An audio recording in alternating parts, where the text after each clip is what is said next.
Fala pessoal, fala Mongaguá, fala você do Brasil e do mundo. Tema de hoje imperdível, Semana dos Namorados. Tema desta noite do nosso Voltando à Base é Encarando o Casamento no Dia dos Namorados. Então, assim, um tema totalmente pertinente dentro do movimento da data comemorativa, né, da data comercial. Então, eu tenho certeza que nós vamos hoje trazer aqui pontos bastante, assim, importantes, significativos para os casamentos ou os namorados. Então, não esquece de se inscrever aqui no canal, de curtir e de ativar o sininho de notificação. Isso é super importante para a gente e, obviamente, aumenta o engajamento da página e o YouTube acaba transmitindo, né, ou compartilhando para outras pessoas este conteúdo, ok? Então, meu, muito obrigado por você estar aqui e vamos direto ao ponto.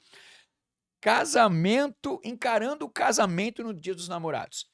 Eu fui dar uma pesquisada sobre os casamentos e relacionamentos e com certeza você deve conhecer alguém que namora ou é casado ou foi casado, né? E até me perguntei assim, por que tantos divórcios hoje, né, estão acontecendo? E aí algumas páginas que tem aí um público cristão ou direcionamento para o público gospel, né, também coloca sobre a questão do divórcio nesse momento dentro dos casamentos evangélicos. Enfim, então tem aumentado bastante, né, a taxa de divórcio.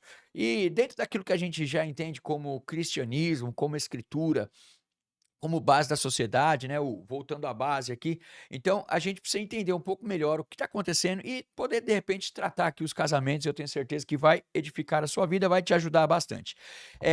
Por que está crescendo, né? Quer dizer, qual é o papel da igreja dentro dos casamentos, né? A igreja, ela participa ativamente, ela instrui os jovens ao casamento, ela não instrui, né? Que tipo de casamento? Então, assim, são diversas variáveis que implicam no assunto casamento e que muitas vezes, né, chega ao desfecho aí da separação, impactando diretamente a sociedade, a economia.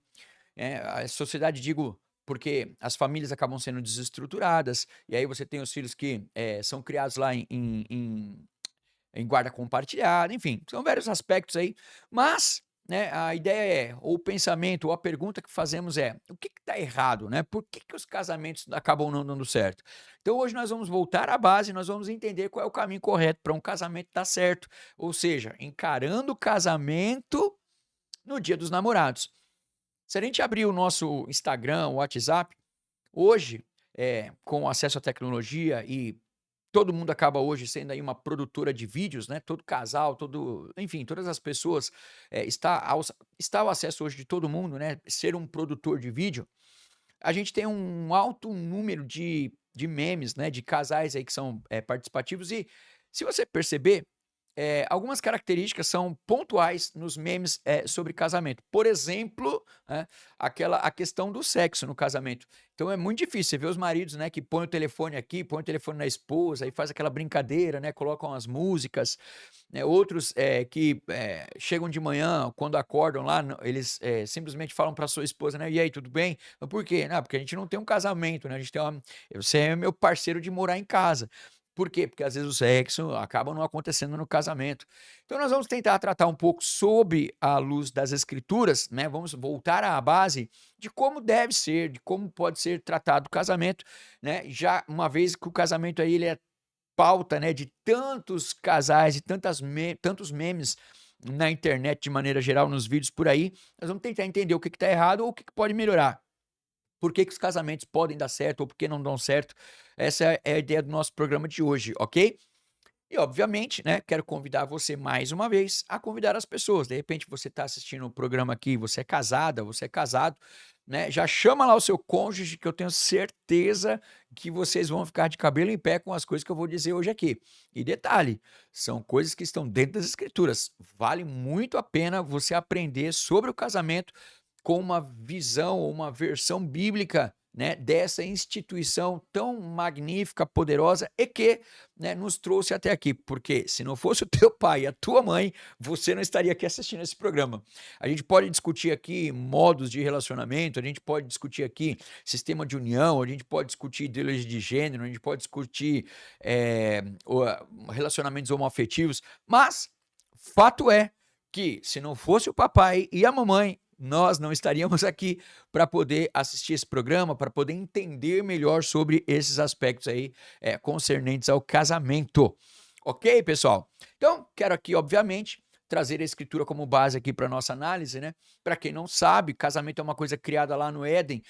A Bíblia diz que, acho que em Gênesis 2, salvo engano, que viu Deus que não era bom que o homem estivesse só e criou para ele uma ajudadora, né, uma auxiliadora. Criou aí a mulher. Então, Deus viu que não era bom que o homem ficasse sozinho, então resolveu lhe fazer uma esposa, uma mulher que cooperasse, que estivesse junto, lado a lado. Esse é o projeto de Deus, a família. E aí, obviamente, muitos casos chegam no divórcio. Jesus trata o divórcio. Jesus, ele não é de acordo com o divórcio. E aí, tudo bem, eu sei que vai trazer aqui vários desdobramentos e nem é assim um assunto o divórcio em si, podemos até fazer um programa sobre isso, mas sobre o casamento, né? Qual é a vitamina que a gente pode dar para o casamento, né? Qual é o conselho que a gente pode dar para o casamento?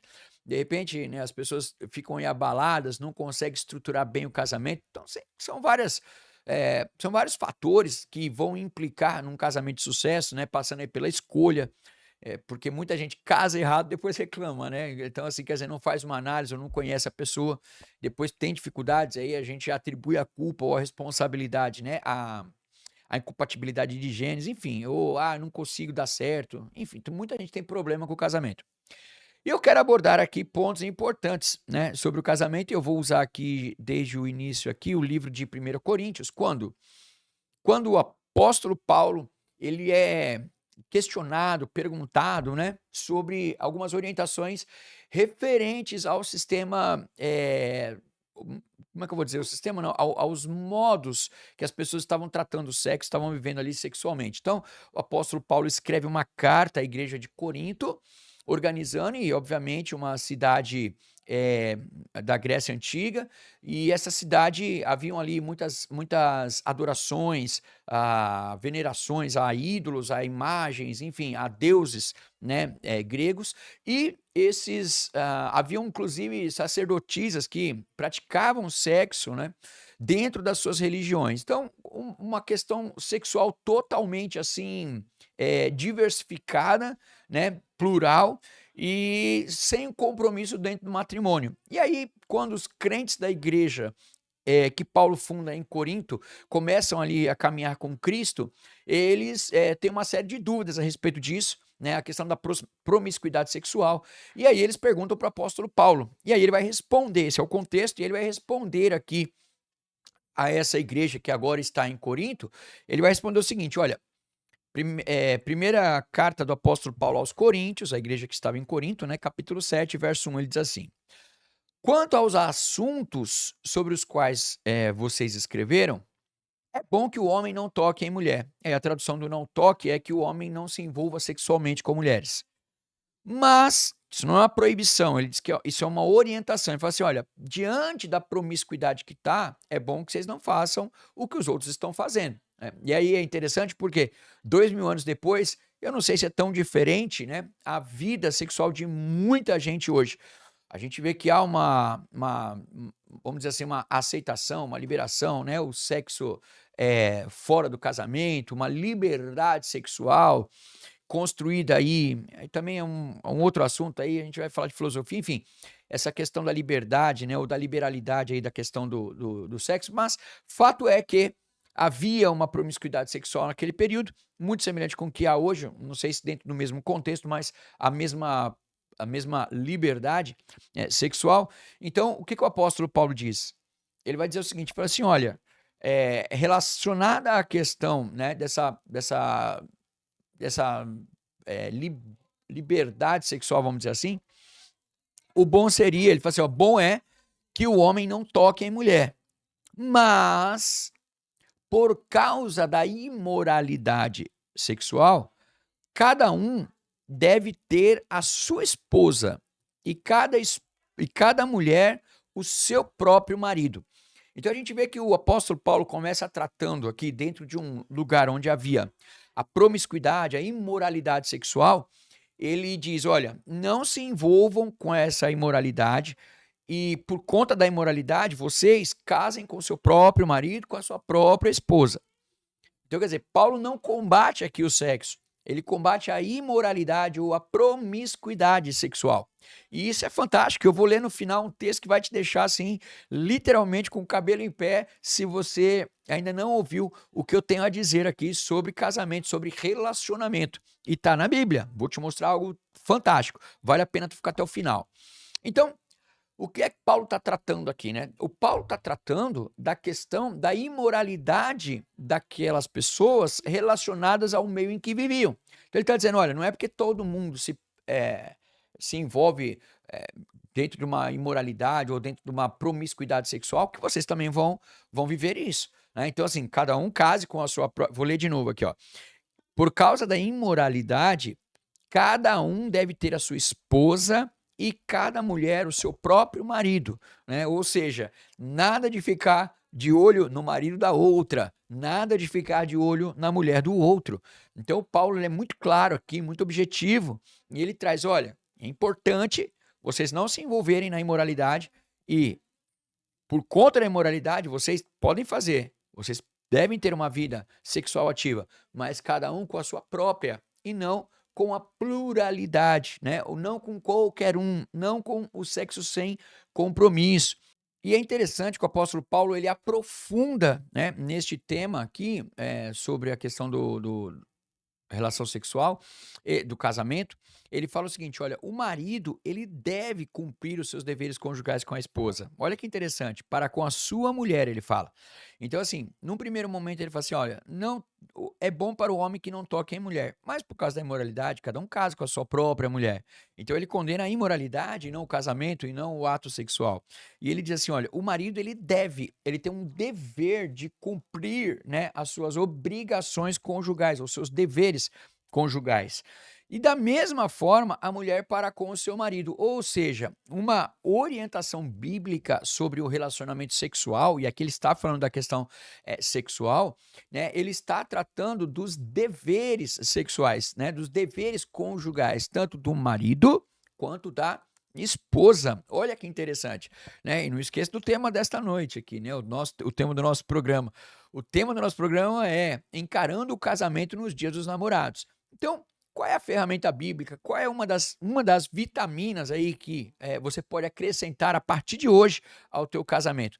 É você entender que você tem um dever conjugal com a sua esposa. Então, é interessante, a gente vai entender um pouco melhor, né, que esse dever, a ênfase está em eu devo e não ele deve ou ela deve. Então, o apóstolo Paulo diz assim: olha, que o homem ele deve. A questão é, não é você que me deve, sou eu quem te devo eh, um, a realização do dever conjugal. Então é interessante, por quê? Porque ao invés, e é importante a gente conhecer isso, porque ao invés de a gente cobrar do outro, né, a mulher cobrar do marido, o marido cobrar da mulher, é o marido conscientizar-se que ele deve entregar-se a realizar aí as suas tarefas, os seus deveres conjugais com a sua esposa. E obviamente também a esposa, né, ela tomar a consciência de entender, trazer para ela a responsabilidade de não de fazer algo como troca, como qualquer outra forma de relação, mas de tratar esses deveres conjugais de uma forma que ela deve e não o outro é quem deve. Então não há aqui, né, uma condição assim. O Paulo ele não coloca uma condição de olha, se ela fizer, você faz, ou se ele fizer, você faz. Ele chama ambos e diz: o homem tem um dever com a sua esposa na questão conjugal, e a sua esposa, ela tem um dever com o homem na sua questão conjugal. E obviamente, né, nós não estamos tratando aqui simplesmente do sexo, por quê? Porque senão a gente vai entender aí, né, que é uma questão de obrigação mecânica da coisa, né? E dentro desses deveres conjugais, onde Paulo está tratando aqui, e obviamente ele está falando da questão sexual e não de outra coisa, né? Às vezes alguém pode dizer assim, eu até trouxe aqui, né?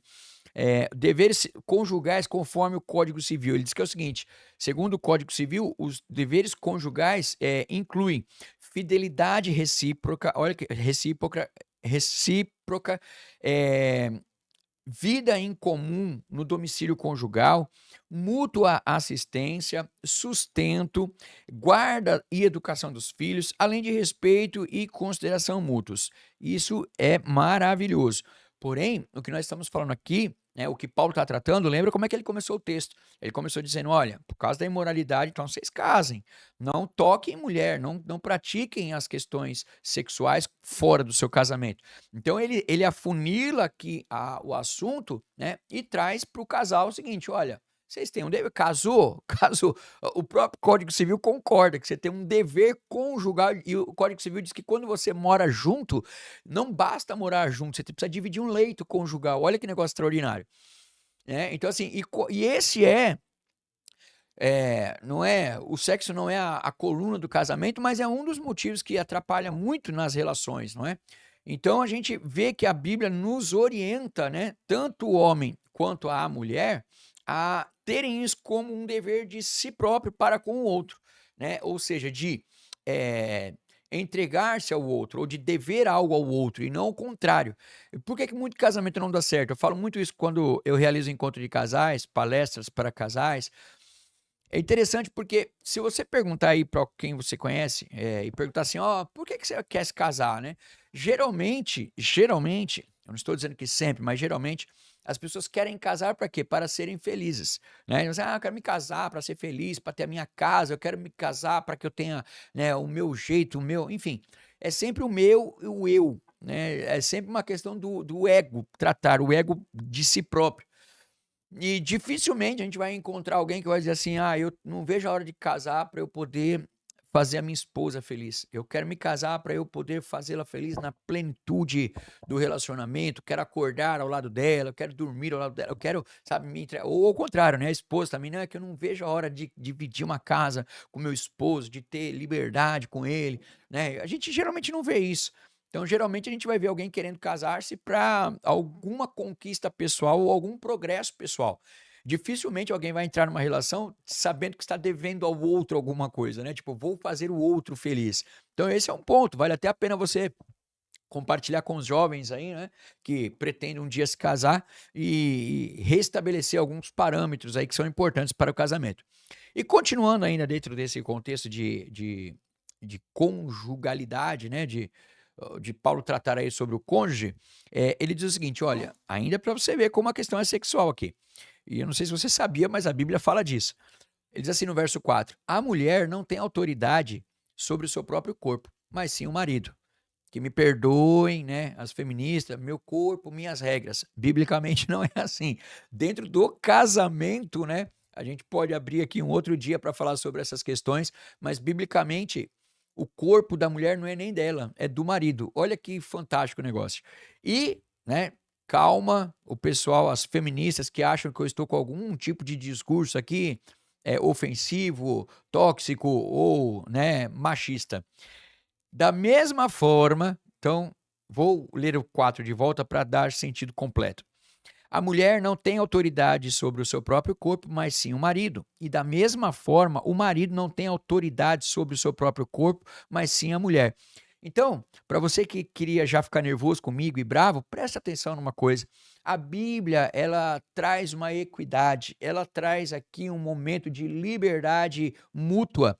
Ela diz que o homem deve e que a mulher deve, né? Que um deve fazer o cônjuge feliz e satisfeito, né? A Bíblia traz dentro deste contexto a utilização ou a prática do ato sexual, né, como eu não tendo poder no meu próprio, quer dizer, eu não mando no meu corpo é algo que é para satisfazer a minha esposa e vice-versa, né? Então é dentro de um cenário aqui sexual sim, mas sexual e afetivo, né, dentro de uma igualdade. Então a Bíblia traz aqui para aqueles que costumam chamar, né, ou dizer, eu querer atribuir à Bíblia aí questões sobre machismo, sobre ser um relacionamento tóxico e tal.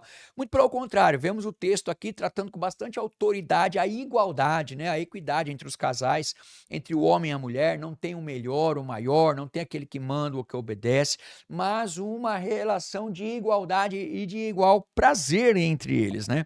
Ou seja, quando a gente está tratando deste assunto, a gente não está dizendo que se a mulher não tem poder no seu próprio corpo, mas tem um marido, marido, nós não estamos aqui dizendo de que isso vai justificar um marido abusivo, não tem nada a ver com isso, né? Ou tratar a esposa de forma ríspida, ao contrário, como eu disse, Paulo estava tratando aqui de um casamento de pessoas que estavam sob a orientação dele como pastor, sobre a orientação das escrituras, né? Pessoas que conhecem a Cristo, eu vou te mostrar já já isso, né? E pessoas que têm Cristo como seu Senhor. Então, aqueles que queriam, que estavam em Cristo, conseguem entender ou conseguiam entender, né, o que é que o apóstolo Paulo estava dizendo. Ou seja, né, o ponto de partida de Paulo aqui é que nós temos uma obrigação validada de servir o outro e não uma obrigação de ser escravo do outro, né? Então, quer dizer, a minha esposa tem uma liberdade para comigo, eu tenho uma liberdade para com a minha esposa, e este é o cenário, né, sexual do casamento segundo as Escrituras.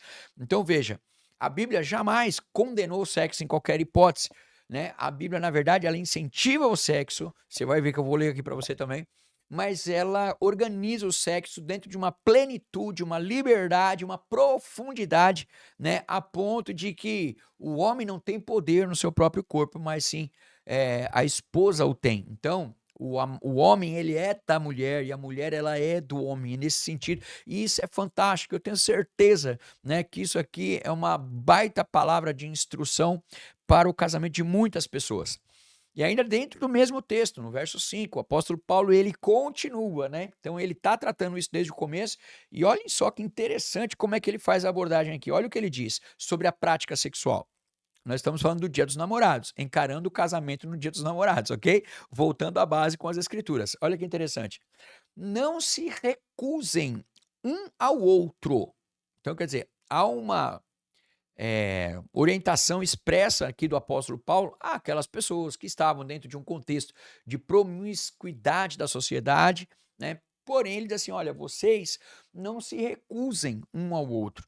Sabe aquele negócio de fazer uma grevezinha? Ah, não fez o que eu quero, então também não vai ter isso, né? E aí a gente aplica aos dois lados, né? Para o homem e para a mulher, sabe? Dormir com raivinha, né? Tá bravinho, tipo, discordou, eu gosto do azul, eu gosto do amarelo. Ah, não, tem que gostar do azul. Ah, não gostou, então, fechou a cara, né? E ficou de mal. Então, olha o que diz as escrituras: não se recusem um ao outro, exceto, aí ele abre aqui um parênteses, uma condição, exceto por mútuo, quer dizer, tem que ser dos dois, por mútuo consentimento durante um certo tempo. Então, o que ele está dizendo? Não se recuse um ao outro, exceto por um pequeno tempo. Para que seria esse tempo? E ele diz, para se dedicarem à oração. O que o apóstolo Paulo está trazendo aqui? Tem gente, existem pessoas, né, que às vezes não, eu não quero, eu não vou, eu vou me abster sexualmente do meu marido, porque eu vou fazer aqui um período aqui sabático, um período de oração, um período de jejum e tal. A Bíblia está dizendo que a gente só pode ir para jejum destas coisas, a gente só pode partir para a abstinência sexual se os dois concordarem.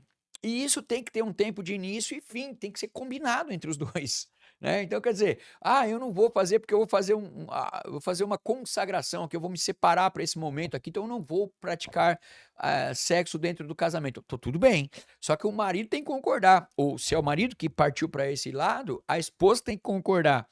Ou seja, tem que haver um consentimento mútuo. O que Paulo estava dizendo? Paulo estava dizendo o seguinte: olha, não é porque eu disse para não tocar em mulher que vocês não vão fazer sexo. Por quê? Porque a abstinência não torna vocês mais santos. Que loucura isso, né? Mas é fantástico. Por quê? Porque uma das bases de um casamento é a vida sexual, né? E aqui a Bíblia trata isso com clareza absurda e com muita propriedade. Então o que Paulo diz? Olha, vocês querem se absterem sexualmente um do outro? Os dois têm que concordar. Se os dois concordarem, tá tudo bem. Se não concordarem, não façam. E se concordarem, que vocês possam fazer isso somente para período de oração. Então, assim, não tem outro motivo, circunstância, razão, né, na Bíblia, pelo menos, para que a gente possa aí negligenciar os nossos deveres conjugais para com a nossa esposa ou para com os vossos maridos. Então, biblicamente, você sabia disso? Não? que biblicamente a Bíblia fala para você, isso aqui, se a gente pudesse traduzir aqui, seria como assim, olha, faça sexo todo dia. Não se recusem um ao outro, exceto por mútuo consentimento e duração certa de tempo, para se dedicarem à oração. Depois deste período de jejum, unam-se de novo, para que Satanás não os tente por não terem domínio próprio. Então, quer dizer, o que Paulo está fazendo aqui, né? Ele está instruindo a igreja de Corinto, que estava dentro de um ambiente que havia uma sexualidade, dentro do ambiente que eu digo de sociedade, né? Um ambiente extremamente, vamos dizer, ostensivo nessa questão, e, e ele trata de uma forma que é o seguinte: olha, se vocês, na verdade, não viverem uma vida sexual ativa, isso pode ser mais prejudicial do que positivo na vida do casamento cristão. Você sabia disso? Então fica a dica, né? Aproveite para compartilhar este vídeo com a tua esposa, com os teus amigos, enfim, com todo mundo que você conhece. E aí para que os jovens, as jovens, né, que as pessoas, os aspirantes aí ao casamento, entendam qual é a importância do casamento e da atividade sexual também dentro desta instituição, né, da sociedade em que vivemos. E aí, de repente, você vai dizer: "Poxa, né, como assim? Mas o meu marido é isso, meu marido é aquilo, ele não merece". A questão aqui não é merecimento, né, a gente está dizendo aqui de casamentos de pessoas que um dia se amaram, que olharam uma para a outra e prometeram uma à outra dizendo: "Olha, a gente vai ficar junto até que a morte nos separe". Então, se você é essa pessoa, que você casou, você tem o seu cônjuge, né, a sua esposa, o seu marido, então é para você esse texto, é para você essa orientação, é para você essa vitamina, né, bíblica aqui, voltando à base especial do Dia dos Namorados, encarando o casamento no Dia dos Namorados. Então assim, há tempo, ainda há tempo, né, de uma reconstrução. Então quer dizer, quando eu entendo a minha responsabilidade, eu defendo a minha posição dentro do casamento e eu atuo dentro dessa posição de marido, de esposo e também, obviamente, a esposa, né, entendendo aí a sua responsabilidade no casamento, responsabilidade de um dever conjugal completo, né, de tanto de um para com o outro. Então, quando a gente entende isso, de não haver recusa, né, então quando a gente entende isso, poxa, então agora eu comecei a entender um pouco mais sobre essa questão dentro do casamento, né, e isso pode ajudar muito o casamento de muitas pessoas. Então, isso é importante a gente aprender. E aí, tem um texto aqui, né, que vai falar o seguinte, lá em Efésios 5, no verso 25, diz assim, ó: marido, e aí é uma carta também do apóstolo Paulo a uma outra igreja, orientando o casamento, ele diz assim: marido, ame cada um a sua mulher, a sua mulher. Não é ame a vizinha, não é ame a moça da academia, não é ame não sei quem, né? Ame a sua mulher. Então, é dentro deste contexto de um marido que ama a sua mulher, né? E de uma mulher que ama o seu marido, que nós estamos tratando, né? Sobre esta liberdade que a Bíblia nos traz.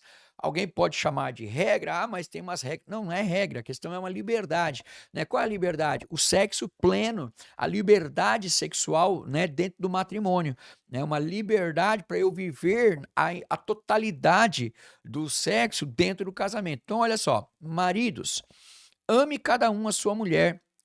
Olha o jeito que o apóstolo Paulo ensina o marido a amar a esposa. Ame cada um a sua mulher, assim como Cristo amou a igreja e se entregou por ela. Então, quando a gente lê aquela parte, né, que a mulher tem que ser submissa ao marido, e todo mundo fica empolvorosa, mulheres, homens, feministas, enfim, né, e discordam, torcem o nariz, ninguém lê este texto que diz para o homem, não diz para a mulher, diz para o homem, e é expressamente direcionado ao homem e não à mulher. Não é homem como humanidade, né? Como nós vemos lá Deus citar o homem lá no Gênesis, quando ele fala Adão, e Adão vem da palavra Adarã, que significa humanidade. Não estamos falando disso. O que nós estamos falando aqui é do homem, né? O que ele está dizendo para o homem? Ele fala: homem, ame a sua esposa como Cristo amou a igreja e deu a vida por ela. Então, quando as escrituras vai chamar a mulher a ter uma missão ao lado do marido, uma submissão, estar ali ao lado do esposo, ela não diz para a mulher amar como Cristo amou a igreja, né? Ela diz para amar o marido. Agora, o marido é aquele que entrega a vida pela esposa. Então, obviamente, que para viver aquilo que eu acabei de explicar agora, a totalidade de um casamento, de uma vida conjugal plena, é importante que esse marido seja este marido, né? Que marido? O que ama a sua esposa como Cristo amou a igreja. Então, nós não estamos, não é o ato sexual pelo ato sexual, mas alguém que ama afetivamente, psicologicamente, emocionalmente, né, financeiramente, socialmente, que cuida da sua esposa. Então, a gente entende que este marido é o marido que a gente acabou de falar de Coríntios, né? O marido que vai exercer um amor que vai além do amor básico ou além do amor, né, fraterno, o amor que é comparado aqui ao amor de Deus. Então, Deus ele traz aqui, né, o apóstolo Paulo traz uma abordagem do amor aqui relacionada ao amor de Deus sobre a esposa, né? O marido vai amar a esposa como Cristo amou a igreja, se entregando por ela. E da mesma forma, os maridos devem amar cada um a sua mulher como o seu próprio corpo. Quem ama a sua mulher, ama a si mesmo. Então, quer dizer, quando eu dedico o momento para amar a minha esposa, quando eu dedico a vida a amar a minha esposa, quando eu dedico tempo a cumprir o meu dever conjugal com a minha esposa, eu estou amando a Cristo. Olha que interessante, né? Então, quer dizer, quantas pessoas dizem que amam a Deus, mas não cumprem os seus deveres conjugais? Então, cumprir o dever conjugal é sim fazer a vontade de Deus e amar a Cristo. Olha que negócio extraordinário, né? E é interessante também, um outro ponto aqui, eu quero destacar, que ele fala assim, né? Quem ama a sua mulher ama a si mesmo. Cada um deve amar a sua mulher como a seu próprio corpo. E essa declaração do apóstolo Paulo, ele não aplica este mesmo tipo de amor, né, de pai para filho, de filho para pai, de mãe para filho, enfim. É um amor, né, vivido de uma forma diferente dentro do casamento, né, porque os dois serão uma só carne. Então é um casamento, uma união, um corpo. Então, lógico, né? Se ele está dizendo aqui, cada um ama o seu próprio corpo, e aí ele explica por quê, ele fala assim, ó, cada um ama o seu próprio corpo, além do mais, ninguém jamais odiou o seu próprio corpo, antes o alimenta e dele cuida, como também Cristo faz com a igreja.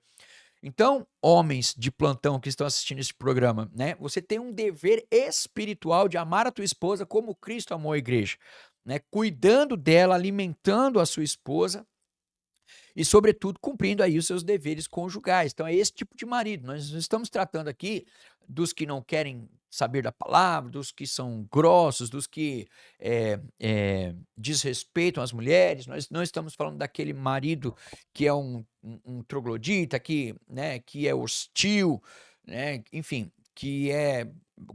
não é polido, enfim. Nós estamos tratando dentro de um cenário aqui, que é o cenário bíblico, que é um cenário onde que Deus deseja. Por isso que eu digo, né, sempre aqui no programa, quando nós colocarmos a Bíblia, né, sob a luz e nós formos ler a palavra, é muito difícil as pessoas quererem fazer isso. Por quê? Porque a palavra, ela ensina como a gente deve agir, como a gente deve ser, como a gente deve tratar, como a gente deve ser tratado, né? Então, assim, quando você põe a Bíblia sobre a mesa, muitos correm, né? Porque a gente vai ter que, né, ou viver o que diz a Escritura, ou correr dela, né? Mas é isso. Então, a gente vê aqui uma, uma abordagem do apóstolo Paulo extremamente profunda sobre o relacionamento sexual dentro do casamento, que eu faço votos que você comece a viver a partir de hoje, né? Que você possa começar a viver no Dia dos Namorados, não só no Dia dos Namorados, na data comercial, mas todo dia, como diz as Escrituras, né? Que você possa amar a sua esposa todo dia, que você possa amar o teu marido todos os dias, que vocês não se recusem mais, né? E aí, obviamente que tem uma série de apontamentos aí de estudos, e eu não trouxe aqui, também não é o objeto principal do programa de hoje, mas os benefícios, né, de uma vida sexual ativa, de uma vida com seu cônjuge, né, de ter uma atividade sexual com frequência. A gente sabe que tem consequências positivas no organismo, tem consequências positivas na questão cognitiva, né, na questão emocional. Então, assim, só faz bem, né? Então, é importante e Deus sabia disso. E Paulo também, por isso que ele organiza este tema e dentro, né, da igreja de Corinto, da igreja de Éfeso, da igreja de Gálatas, enfim, ele trata desse assunto e a Bíblia trata isso com muita propriedade.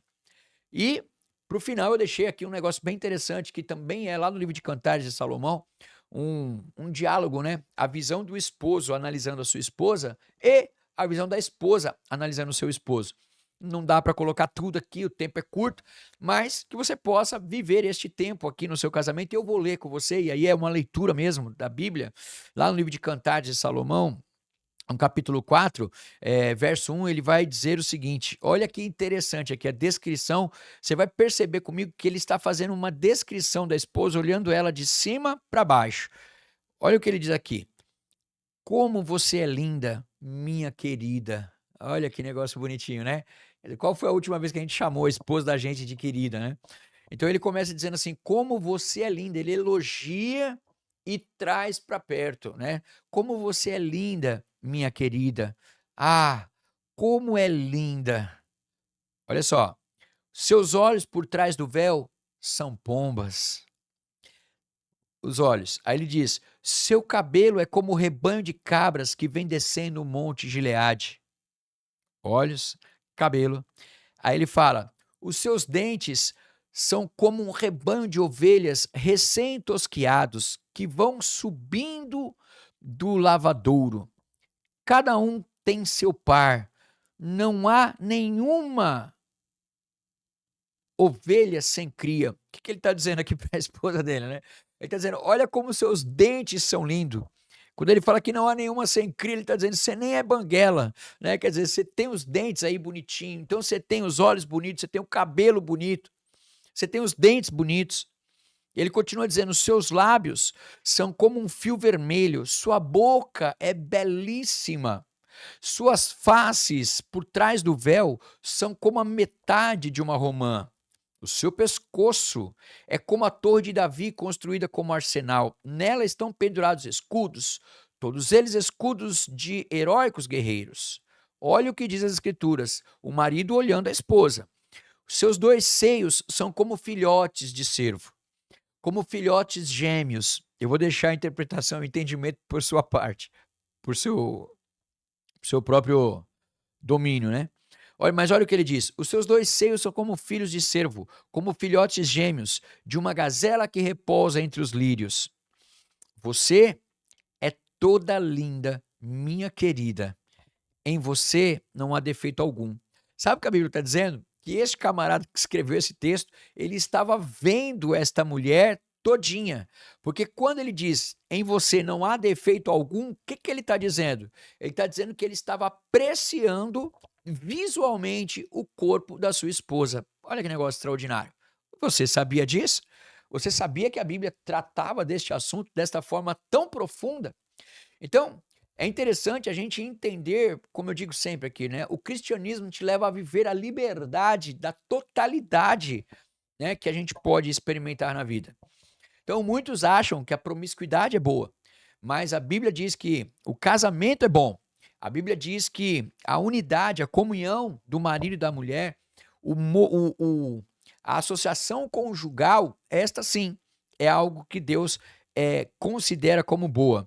E aí agora eu vou trazer um texto também de Cantares que fala o contrário, a visão da esposa para o marido. E aí eu quero chamar você, esposa, vem cá. Qual foi a última vez que você olhou para o seu marido com estes olhos? Veja só que interessante. Ela diz assim, peraí que eu... Ah, tá aqui. Ela diz assim, ó. Ah, se ele me beijasse, se a sua boca me cobrisse de beijos. Olha que extraordinário. Sim, as suas carícias são mais agradáveis que o vinho. Quer dizer, qual foi a última vez que você olhou para o teu marido e falou assim, ah, se esse homem me beijasse, ah, se ele estivesse aqui agora para me encher de carinho, né? E aí também eu já trago aqui o homem novamente, né? E aí, marido, quando foi a última vez, né?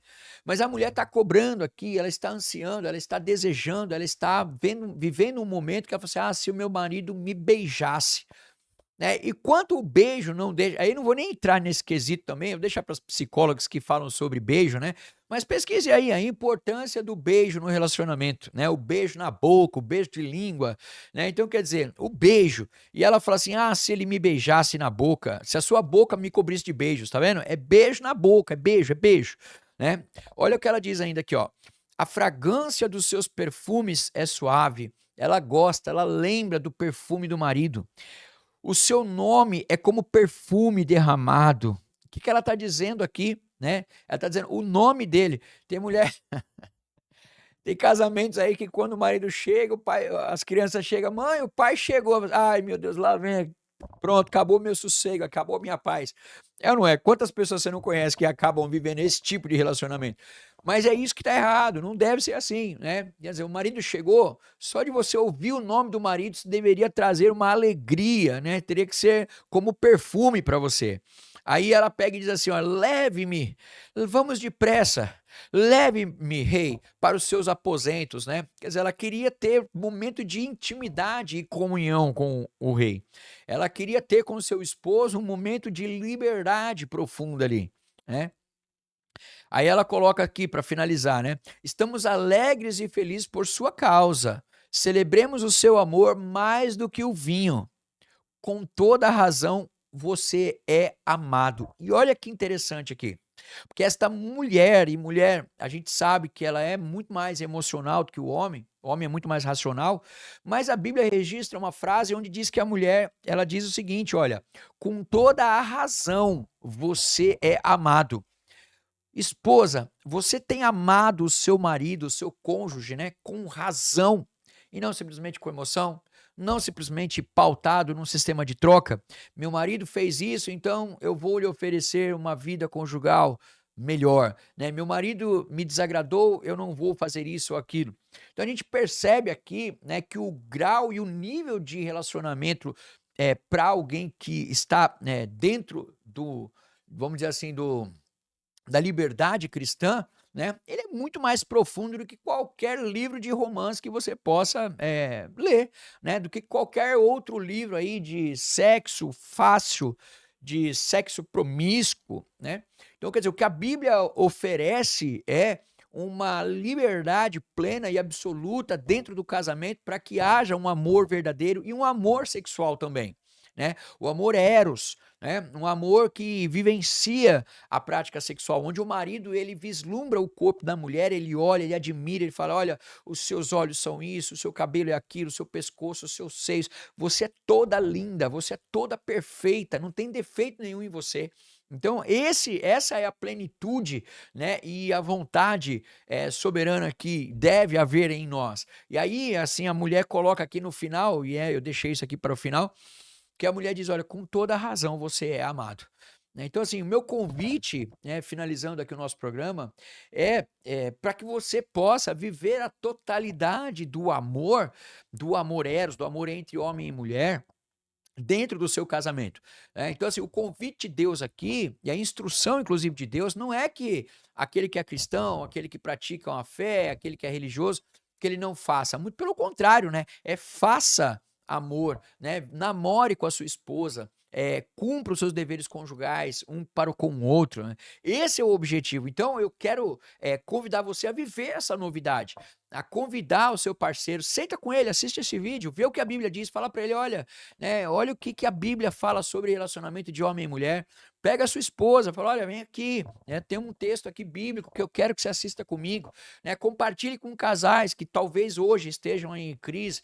E óbvio, né, que o assunto aqui, eu não estou tratando da totalidade do casamento, estou dizendo de um dos pontos que é importante, que a Bíblia trata, né, da questão do relacionamento. Existem vários outros fatores que constroem uma relação, porém, né, esse é um que a gente abordou hoje aqui para destacar, né, no Dia dos Namorados, na Semana dos Namorados, que eu tenho certeza que é importante. Então, você que é marido, seja o eterno namorado da sua esposa, você que é esposa, seja a eterna namorada do seu marido, né? Vivam a totalidade daquilo que Deus proporcionou, né? Leiam o livro de Cantares, é importante para você ver o relacionamento como é. Admire a sua esposa, né? Fiquem aí um com o outro, tenham momentos de comunhão, veja o outro sem roupa, né? Prestigie o outro, ame com razão, né, tenha um amor racional, entenda quem é o seu cônjuge, né, quem é a sua esposa. Maridos, né, amem a esposa como Cristo amou a igreja, cuide delas, né, que você possa nutrir a sua esposa,